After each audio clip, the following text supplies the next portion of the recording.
मसीह वंदना के खजाने से आज पेश है मसीह वंदना।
आज के इस दिन के लिए परमेश्वर का धन्यवाद करते हुए हम आपका मसीह वंदना के विशेष बाइबल अध्ययन में स्वागत करते हैं और आपको हमारा प्यार भरा नमस्कार।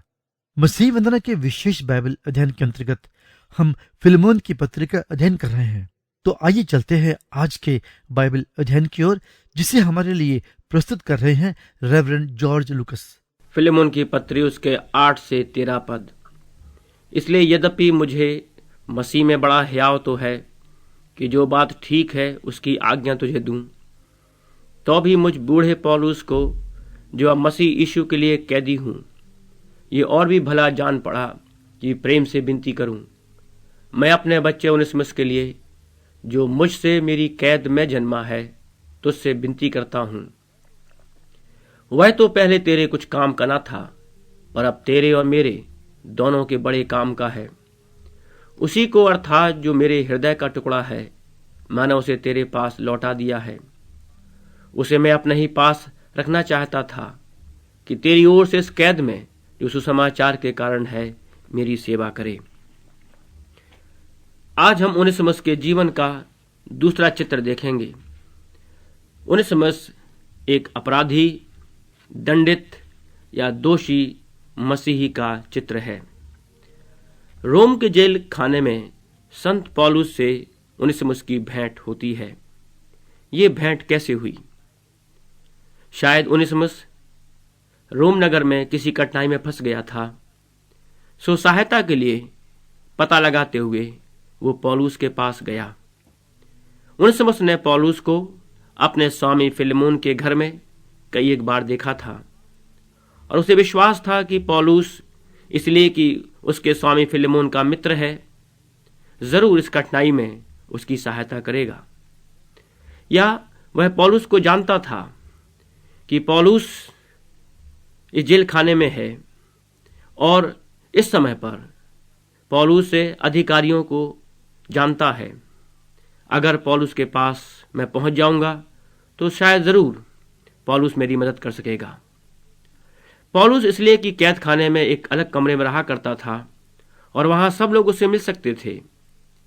उनेसिमुस से सहायता के लिए पौलुस के पास इस प्रकार से वो जेल खाने में पहुंचता है। या उनेसिमुस को पहचान लिया गया कि वो एक गुलाम है और अवश्य ही अपने स्वामी का नुकसान करके घर से भाग गया है। कहा जाता है कि उन दिनों में दासों या गुलामों के माथे पर या शरीर के किसी और अंग पर जो दिख सकता था, एक विशेष प्रकार से निशान लगाया जाता था, जो उसके स्वामी का निशान होता था। हो सकता है कि रोम नगर में जब उनेसिमुस यहां वहां भटक रहा था, रोमी सिपाहियों ने उसे पहचान लिया, एक दास जो अपने स्वामी के घर से भाग आया है, जरूर इसीलिए यहां वहां भटक रहा है, और उन्होंने उनेसिमुस को गिरफ्तार कर लिया और इस प्रकार से वो उसी जगह पर पहुंचा जहां की पौलुस बंदी था। सो इस प्रकार से ये दूसरा कारण हो सकता है कि पौलुस और उनेसिमुस की मुलाकात जेल खाने में होती है। उनेसिमुस से कैसे पौलुस के पास पहुंचा यह अधिक महत्वपूर्ण नहीं, पर महत्वपूर्ण बात तो यह है कि पौलुस के पास उसका पहुंचना ईश्वरीय प्रबंध के अनुसार हुआ। उनेसिमुस एक अपराधी के रूप में हमारे सन्मुख आता है। उनेसिमुस अपने स्वामी की हानि करके कुलसे नगर को छोड़कर रोम को भाग जाता है, जिससे यह प्रकट होता है कि उसका हृदय, विचार और काम ठीक नहीं थे। उसके हृदय में अपराध का आरंभ हुआ, उसके विचारों ने अपराध को आगे बढ़ाया और उसके कामों में उस अपराध को प्रकट कर दिया। इसी कारण वह परेशान होकर स्वामी से दूर भागता है। उसने स्वामी के प्रेम और भलाई का गलत अर्थ लगाया है। वह एक विरोधी, लापरवाही, बेईमानी, स्वार्थ, अकृतज्ञता, ओछेपन, अविश्वास से उगता और अलग होने की भावना से परिपूर्ण था। अगर उनेसिमुस के जीवन में ये सारी बातें ना होती तो वो अपने स्वामी के विरुद्ध अपराध नहीं करता और अपराध करने के बाद अपने स्वामी के घर को छोड़कर रोम शहर को न जाता। अब वह एक दोषी व्यक्ति के समान दिखाई देता है। क्यों? क्योंकि उसने स्वामी की आज्ञा तोड़ी है। उसने स्वामी का विश्वासघात किया है, स्वामी की आशीष से असंतुष्ट रहा है और इस प्रकार के व्यवहार से स्वामी को अपमानित किया है। सचमुच में ये चारों बातें बड़ी गंभीर हैं। आज्ञा का तोड़ना, विश्वासघात करना, आशीषों से असंतुष्ट रहना और अपमानित स्वामी का अपमान करना।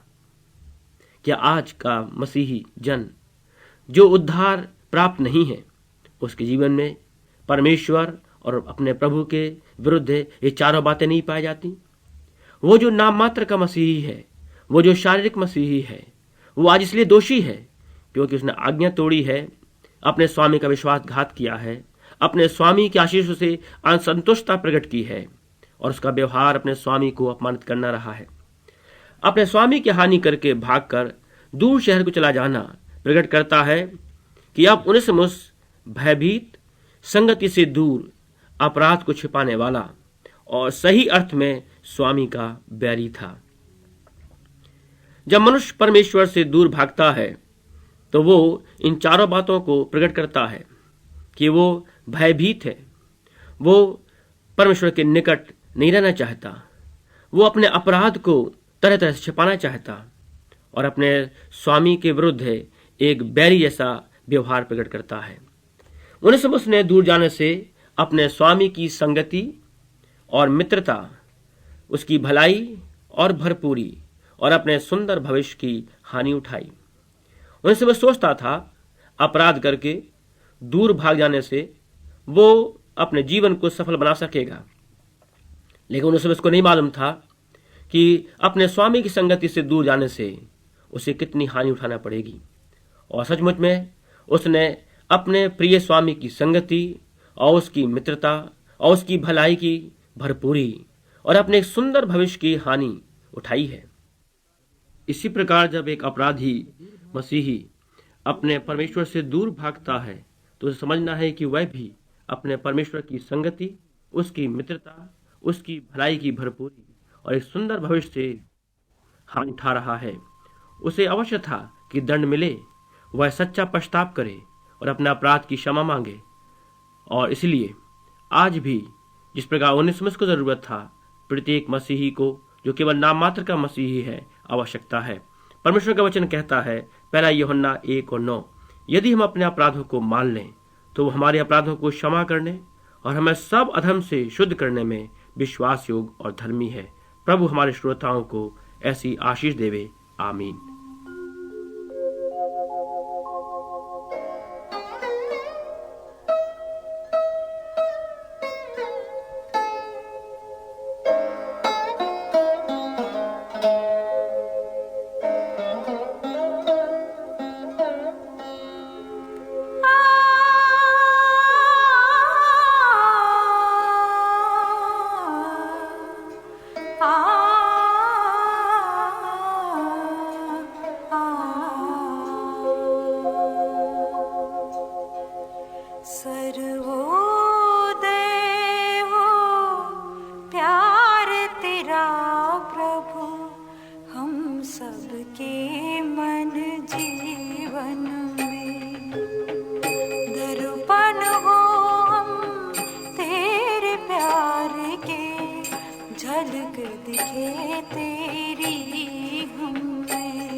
जाने तन में। सर्वोदय हो प्यार तेरा प्रभु हम सबके मन जीवन में। दर्पण हो हम तेरे प्यार के, झलक दिखे तेरी हमें, झलक दिखे तेरी हमें, झलक दिखे तेरी हमें। प्रिय श्रोता, हमारी आशा है कि आज के बाइबल अध्ययन से आपने शिक्षा और आशीष प्राप्त की है। आप हमें अपने विचारों से अवगत करवा सकते हैं। हमारा व्हाट्सएप फोन है 931-947-3370, 931-947-3370। हमारा ईमेल है info@masihivandana.org। अगले मसीह वंदना के विशेष बाइबल अध्ययन में आपसे फिर मुलाकात होगी। तब तक के लिए हमें आज्ञा दें, फिर मिलेंगे। परमेश्वर का अनुग्रह आप पर बना रहे। आमीन।